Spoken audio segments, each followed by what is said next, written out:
दिव्या एक बहुत ही अमीर घर की लड़की थी, मगर उसे अमन नाम के एक बहुत ही गरीब लड़के से प्यार हो जाता है। वह अमन से शादी करने का फैसला कर लेती है और कहती है, अमन, मैं शादी करूंगी तो सिर्फ तुमसे करूंगी, वरना किसी से नहीं करूंगी। पर दिव्या, मैं एक गरीब आदमी हूँ, क्या तुम मेरे घर में एडजस्ट कर भी पाओगी? तुम्हारे प्यार के लिए मैं सब एडजस्ट कर लूंगी अमन। दिव्या के प्यार के सामने अमन हार मान लेता है और उससे शादी करने के लिए तैयार हो जाता है। दिव्या की माँ शारदा उनकी शादी बड़ी ही धूमधाम से करती है और विदाई के वक्त दिव्या से कहती है, बेटी, अगर तुम और अमन मेरे साथ रहते तो अच्छा रहता। इस बात को अमन नहीं मान रहा माँ, पर तुम चिंता मत करो, हम तुम्हारा बराबर ख्याल रखते रहेंगे। दिव्या ससुराल आती है तो देखती है कि अमन का घर तो एक झोपड़ी से ज्यादा कुछ नहीं है। कच्ची दीवारें, कच्ची छत और सुविधाओं के नाम पर हर तरफ कंगाली। यह देख दिव्या हैरान रह जाती है और कहती है, अमन, ये घर है या झोपड़ी? ऐसी जगह कैसे रह पाते हो तुम? जैसे अब तुम रहोगी दिव्या, मेरा मतलब है कि अब तुम इस घर में रहोगी तो खुद ही समझ जाओगी कि मैं कैसे रहता हूँ। यह कहकर अमन हंसने लगता है। फिर बेटे और बहू की बातें सुनकर अमन की माँ कमला कहती है, बेटी, इस झोपड़ी में भले तुझे ठाट बाट ना मिले, पर प्यार महलों से ज्यादा जरूर मिलेगा। सच माँ जी, फिर तो मुझे कोई शिकायत नहीं रहेगी। मैं आज से ही आप दोनों की तरह रहना शुरू कर दूंगी। उस दिन के बाद दिव्या सचमुच सब कुछ भुलाकर गरीब पति और सास के साथ मिलजुल कर रहने लगती है। वह घर के सब काम खुद करने लगती है। चूल्हे पर खाना बनाना सीख लेती है, कपड़े धोना, सुखाने और इस्त्री करना सीख लेती है। घर की साफ सफाई भी खुद करती है। एक दिन दिव्या चूल्हा जलाने में काफी दुखी हो रही होती है और कह रही होती है, उफ, धुआं ही धुआं, ये लकड़ियां तो जल ही नहीं रही। हाय, पता नहीं आज खाना बन भी पाएगा या नहीं। दिव्या को इस तरह परेशान देखकर उसकी सास कमला कहती है, तू परेशान ना हो बहू, कल से तुझे चूल्हा फूंकने से छुटकारा मिल जाएगा। मैं तेरे लिए गैस चूल्हा खरीद दूंगी। पर गैस चूल्हे के लिए पैसा कहाँ से आएगा माँ जी? तू चिंता ना कर, मैंने काफी पैसे जोड़ कर रखे हैं, उन्हीं में से ला दूंगी। अगले ही दिन घर में गैस चूल्हा आ जाता है और दिव्या को दम घोटने वाले लकड़ी चूल्हे से निजात मिल जाती है। घर में गैस का चूल्हा देख अमन कहता है, माँ, तुम्हारे पास इतने पैसे कहाँ से आए? अरे आए कहाँ से, मैंने उम्र भर जमा करके रखे हैं बेटा। बहू को गरीब की झोपड़ी में अमीरों जैसी कोई तो सुविधा मिले, बस इसीलिए थोड़े पैसे खर्च कर दिए। कमला यह कहकर बात को टाल देती है और फिर दिव्या को हाथ से कपड़े धोने में परेशान देखती है तो उसके लिए वॉशिंग मशीन ला देती है। इस पर दिव्या हैरान होते हुए पूछती है, अरे इस वॉशिंग मशीन की क्या जरूरत थी माँ जी? अरे जरूरत ना होती तो लाती ही क्यों? तुझे हाथों से कपड़े धोते मुझसे देखा ना गया बेटी।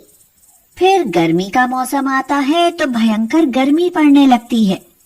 दिव्या को गर्मी में मटके का पानी नहीं भाता तो वह फ्रिज का ठंडा पानी पीने के लिए बेचैन होने लगती है और कहती है,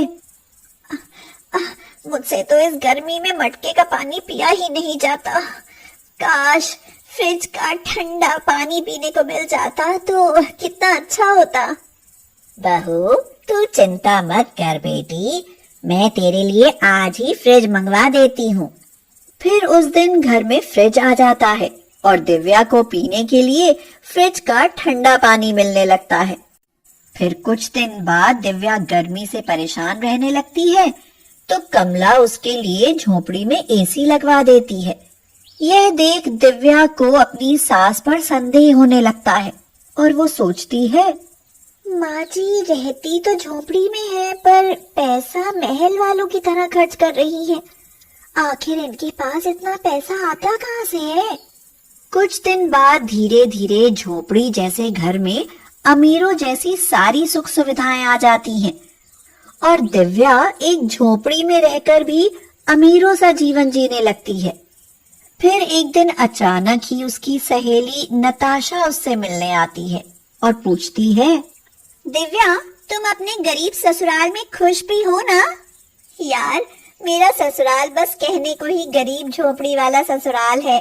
ठाट बाट तो इसमें महलों जैसे है ना। बताओ तो किस चीज की कमी है यहाँ? यह सुनकर नताशा मुंह बनाते हुए कहती है, हाँ, ये महलों जैसा ठाट बाट भी तुम्हारी माँ के पैसे का है।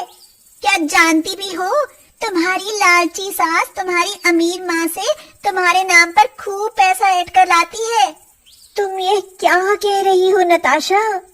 ठीक ही कह रही हूँ। तेरा फायदा उठाकर तेरी सास अपनी गरीबी दूर करने में जो लगी है। यह सुनकर दिव्या को अपनी सास पर बड़ी लानत महसूस होती है और वो कहती है, माँ जी, आपने ऐसा क्यों किया? आपको मेरी माँ से पैसा मांगने की क्या जरूरत थी? उनके पैसे से तो ये चीजें मैं भी खरीद सकती थी। माँ, तुम इतनी लालची कैसे हो गई? बेटा, मैंने कोई लालच नहीं किया। ये सब करने के लिए तो दिव्या की माँ ने ही मुझे मजबूर किया था। एक दिन इसकी माँ ने मुझे बुलाया और कहने लगी, कमला बहन, मेरी बेटी को अमीरों की तरह रहने की आदत है। मैं नहीं चाहती कि वह आपके घर में छोटी छोटी चीजों के लिए तरसे। इसीलिए कुछ जरूरत की चीजें उनको मेरी तरफ से खरीद कर दे देंगी तो आपकी बड़ी मेहरबानी होगी। पर इस बारे में मेरी बेटी को कुछ मत बताना। माँ जी, मैंने आपसे कब कहा कि मेरे लिए ये चीजें खरीद कर ला दीजिए? अमन, मैंने आपसे घर जमाई बनकर रहने को कहा तो आपने मना कर दिया। फिर अब यह लालच क्यों? क्या मैंने आपकी गरीबी से कोई शिकायत की? दिव्या, माँ ने जो भी बताया, क्या वो झूठ है? हाँ, झूठ है अमन। अब आप मेरे साथ चलिए, हम दोनों माँ के साथ रहेंगे। पर मैं अपनी माँ को छोड़कर नहीं जा सकता दिव्या। तो फिर मैं चली अपनी माँ के पास। माँ जी, ये गैस चूल्हा, washing machine, TV, fridge, AC सब आपको मुबारक। मुझे नहीं पता था कि ये संस्कार सिर्फ दिखावा होते हैं। यह कहकर दिव्या ससुराल छोड़कर अपने मायके चली जाती है और उसके आने पर शारदा तो फूली नहीं समाती और कहती है, बेटी, तू ही नादान निकली। मुझे तो पहले ही पता था कि गरीब अमीरों के साथ बस लालच के लिए रिश्ता बनाते हैं। अब तो देख लिया ना तूने। माँ, बस कुछ मत कहो, मुझसे भूल हो गई। अमन का घर छोड़कर दिव्या खुश नहीं रह पाती। वह हमेशा दुखी रहने लगती है। उसका प्यार और जिंदगी से विश्वास ही उठ जाता है। न ढंग से खाती है और न रह पाती है। यह देख शारदा कहती है, बेटी, उन लालची गरीब लोगों के लिए तुम इतनी परेशान क्यों रहती हो? माँ, पता नहीं किस मनहूस राक्षस की नजर लग गई।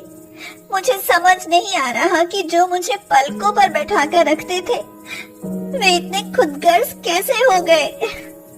बेटी, ये गरीब होते ही ऐसे हैं। इनके बारे में ज्यादा मत सोचो।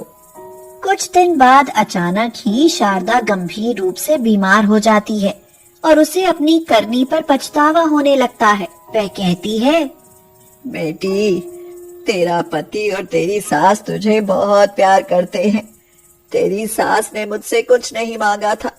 मैंने ही उसे वो सब चीजें देने के लिए मजबूर किया था ताकि तू मेरे पास लौट आए। यह सुनकर तो दिव्या के पैरों के नीचे से जमीन ही खिसक जाती है। उसे अपने पति और सास पर बहुत प्यार आता है और हद से ज्यादा गर्व होता है। वह तुरंत अमन और कमला से अपनी गलती की माफी मांगती है। फिर सब मिलकर बीमार शारदा की देखभाल करते हैं और वह ठीक हो जाती है। शारदा और कमला एक दूसरे की तकलीफ समझ जाती हैं और सब खुशी खुशी साथ साथ रहने लगते हैं। गगन जंगल से जलाने की लकड़ियां लाता और उन्हें शहर लाकर बेच देता। एक दिन गगन लकड़ियां लेने जंगल में जाता है तो भयंकर तूफान में फंस जाता है। वह रास्ता भटक जाता है और जंगल के बीच एक आदिवासी गांव में पहुंच जाता है। उस गांव की सभी औरतें पत्तों के बने बहुत ही सुंदर गाउन पहनकर घूम रही थी। यह देख गगन आश्चर्यचकित रह जाता है और सोचता है, अरे वाह, यहाँ तो औरतें और लड़कियाँ पत्तों के बने गाउन पहनकर घूम रही हैं। सब कितनी सुंदर लग रही हैं। वहीं कोमल नाम की एक बहुत ही सुंदर आदिवासी लड़की गगन पर आकर्षित हो जाती है और दोनों में प्यार हो जाता है। गगन कोमल से शादी कर लेता है और उसे अपने घर ले आता है। शारदा, जो गगन की माँ है, पूछती है, अरे ये जंगली लड़की कौन है बेटा, और तू इसे यहाँ क्यों लाया है? तो गगन ने कहा, माँ, ये तुम्हारी आदिवासी बहू कोमल है। शारदा बोली, ठीक है बेटा, जंगली ही सही, आखिर तू बहू तो ले ही आया। शारदा को कोमल का सुंदर नयन नक्श और गोरा रंग तो बहुत पसंद आता है, मगर उसका पत्तों का गाउन उसको बिल्कुल भी नहीं भाता। इसीलिए वह कोमल को एक साड़ी देते हुए कहती है, अरे अब तन पर पत्ते लपेटना छोड़ और यह साड़ी पहन ले। यह जंगल नहीं शहर है, लोग देखेंगे तो हंसने लगेंगे तुझ पर। अरे नहीं नहीं माँ जी, कोई मुझ पर हंसे या रोए, मैं तो यही पोशाक पहनूंगी। नहीं पहननी मुझे साड़ी। यह सुनकर तो शारदा अपना माथा पीट लेती है और कहती है, मेरा गगन भी पागल है, पता नहीं कहाँ से उठा लाया इस जंगली लड़की को। भला शहर में पत्तों के कपड़े पहनकर घूमेगी तो लोग क्या कहेंगे? शारदा के कहने पर गगन भी कोमल को समझाता है कि वह पत्तों का गाउन पहनना छोड़ कपड़े के बने पोशाक पहने, पर कोमल मना कर देती है। एक दिन वह शारदा के साथ बाजार जाती है तो कुछ लोग उसे पत्तों के गाउन में देखकर हंसने लगते हैं। एक आदमी कहता है, अरे वाह, क्या ड्रेस पहनी है, पत्तों का गाउन। औरत बोली, अरे ताई, घर में कपड़ों का अकाल पड़ गया था क्या, जो बहू को अपने लिए पत्तों का गाउन सीना पड़ा। लोग कोमल का पत्तों का बना गाउन देखकर तरह तरह की बातें कर ही रहे थे कि तभी वहाँ आयशा की कार आकर रुकती है। आयशा कोमल का पत्तों का गाउन देख खुशी से झूम उठती है और पूछती है, अरे वाह, क्या सुंदर गाउन है, तुमने खुद सिला है क्या? हाँ, मैंने खुद सिला है, मैं ऐसे एक से एक सुंदर गाउन सिल सकती हूँ।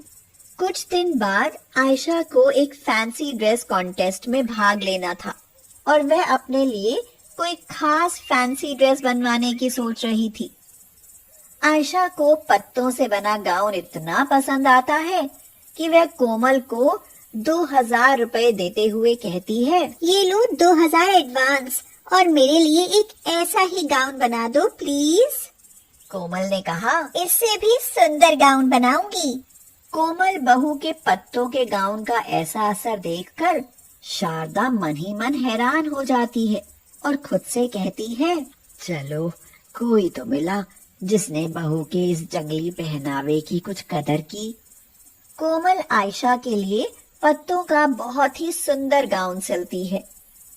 वह उस पर रंग बिरंगे फूलों की झालर बनाती है। इससे गाउन और अधिक सुंदर लगने लगता है। आयशा को गाउन बहुत पसंद आता है और वह उसे पहनकर फैंसी ड्रेस कॉन्टेस्ट में प्रथम आती है। सब उसकी आदिवासी पोशाक की खूब प्रशंसा करते हैं। आयशा पुरस्कार लेकर जाने लगती है तो जगमोहन उसके पास आता है और पूछता है, सुनिए, आपने ये गाउन कहाँ से बनवाया है? क्या आप मुझे उस दर्जी का पता दे सकती हैं? इस पर आयशा ने पूछा, पर आप उसका पता लेकर क्या करेंगे? देखिए, मेरी गारमेंट की दुकान है, कभी कभी ऐसी फैंसी पोशाक के ग्राहक भी आ ही जाते हैं। सोचता हूँ कि एक दो ड्रेस बनवा कर देख लूं। आयशा जगमोहन को कोमल का पता दे देती है और एक दिन वह कोमल से मिलने उसके घर आता है। कोमल उस समय भी अपना पत्तों का गाउन पहने हुई थी। यह देखकर जगमोहन हैरान रह जाता है और पूछता है, अरे, आप तो खुद भी पत्तों का बना गाउन पहनती हैं। आप ही कोमल है ना? जी मैं ही कोमल हूँ। कहिए, आपको मुझसे क्या काम है? आप बहुत अच्छे गाउन बनाती हैं। मेरी कपड़ों की दुकान है। मैं अपनी दुकान के लिए आपसे ऐसे ही 4 गाउन बनवाना चाहता हूँ। क्या आप गाउन बना देंगे? हाँ हाँ, जरूर बना दूंगी। तो ये लीजिए 5,000 एडवांस और मेरे लिए 4 गाउन बना दीजिए। कोमल की आदिवासी पोशाक की ऐसी वाहवाही देखकर शारदा और गगन दोनों बहुत खुश होते हैं। कोमल शारदा को 5,000 रुपए देते हुए कहती है, माँ जी, यह लो पैसे। मैं सोच रही हूँ कि क्यों ना मैं घर में एक बुटीक खोल लूं। हाँ हाँ बेटी, खोल ले बुटीक। इस गगन की तो कुछ खास कमाई है नहीं, हो सकता है तेरा ही काम चल निकले। जगमोहन कुछ दिन बाद आकर कोमल से 4 गाउन ले जाता है और फिर कुछ दिनों तक वापस नहीं आता। इधर कोमल अपने बुटीक में तरह तरह के गाउन बनाकर रखती है, पर उन्हें खरीदने के लिए कम ही ग्राहक आते हैं। यह देख कोमल उदास हो जाती है और शारदा से कहती है, माँ जी, लगता है इस तरह पोशाकें नहीं चलेंगी। बहू, हिम्मत ना हार। तुम तो सुंदर पोशाकें बनाती हो। हम कपड़ों से पोशाकें बनाना शुरू करेंगे। उस दिन के बाद कोमल पत्तों की पोशाक बनाने के साथ साथ कपड़े की पोशाकें भी बनाने लगती है और थोड़ा अच्छा काम चलने लगता है। फिर एक दिन पूनम नाम की एक महिला अपनी 7 साल की बच्ची के लिए उसकी बुटीक पर आती है और कहती है, अगले हफ्ते मेरी बेटी का जन्मदिन है।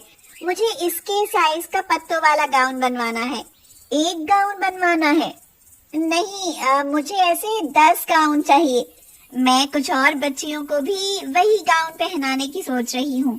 इसी तरह बातों बातों में पूनम कोमल से कहती है, अगर बुरा न मानो तो एक मशवरा दूं? हाँ हाँ, बिल्कुल दीजिए बहन।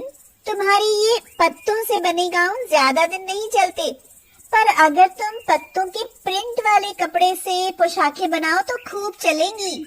पूनम का ये मशवरा कोमल को बहुत पसंद आता है। वह गगन के साथ जाकर बाजार से पत्तों के प्रिंट वाला कपड़ा खरीद कर लाती है। फिर पत्तों की पोशाकों के साथ साथ उस प्रिंट वाले कपड़ों की पोशाकें भी बनाना शुरू कर देती है। इससे उसका बुटीक और बढ़िया चलने लगता है।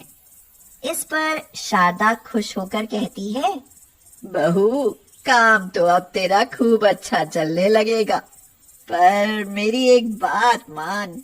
जो भी बात है कहो माँ जी, मैं आपकी हर बात मानूंगी। बहू, अब तो तुम पत्तों के प्रिंट वाले कपड़े के सुंदर और डिजाइनर गाउन बनाने लगी हो, इसलिए अब पत्तों वाले गाउन की जगह क्यों न कपड़े वाला गाउन पहनो। ठीक है माँ जी, मैं आज ही आपकी बात मान लेती हूँ।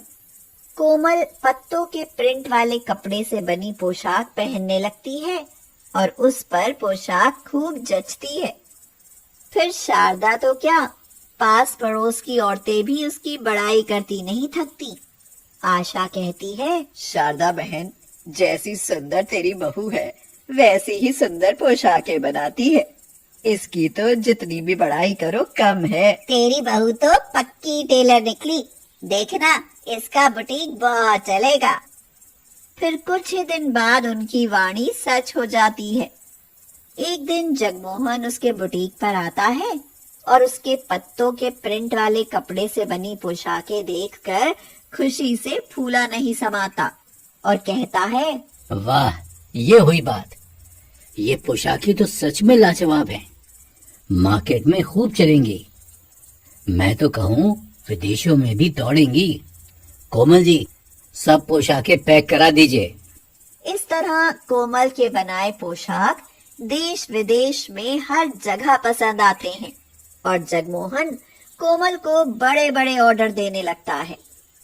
कुछ ही दिनों में कोमल का बुटीक देश विदेश का जाना माना बुटीक बन जाता है और उसकी गिनती प्रसिद्ध फैशन डिजाइनरों में होने लगती है। साथ ही वह बहुत अमीर भी हो जाती है।